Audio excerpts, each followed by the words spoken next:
Pampaswerte sa pera, pampaswerte sa wallet, at panghatak ng kayamanan. Simulan natin ang bagong taon ng lahat ng swerte.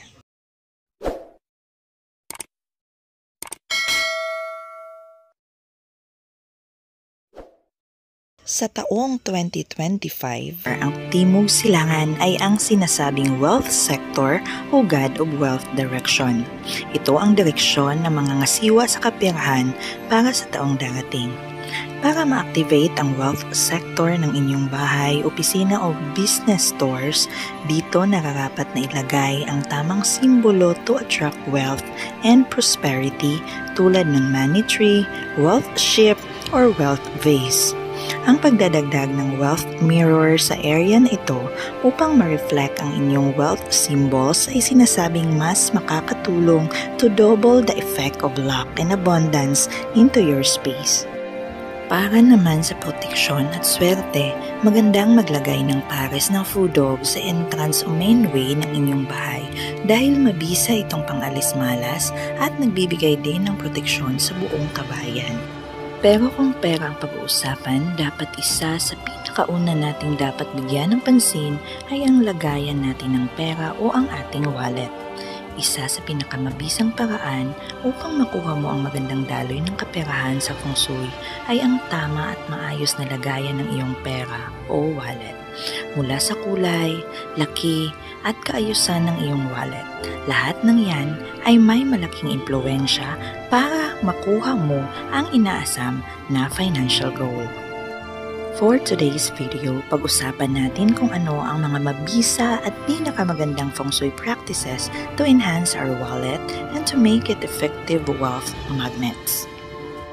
Number 1. Pumili ng tamang hugis at laki ng wallet.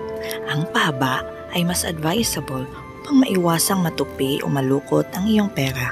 Isa sa magandang wallet feng shui practice ay ang tama at maayos na paglalagay ng pera sa loob ng iyong wallet. Kaya mas importante ang tamang hugis at laki nito upang maiwasang malukot ang pera for good feng shui.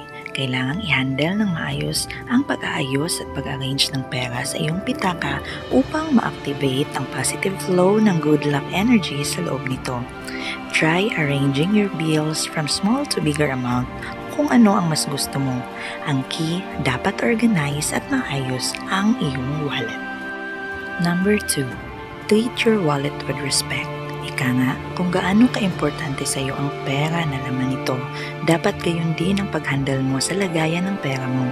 Iwasan itong ilagay kahit saan, lalo na sa mga maruming bahagi ng bahay dahil makakapitan ito ng bad energy at maaaring mablock ang magandang flow ng iyong kaperahan. Number 3. Ang laki ng wallet ay may malaking impluwensya rin sa pag-attract ng good energy for your wallet.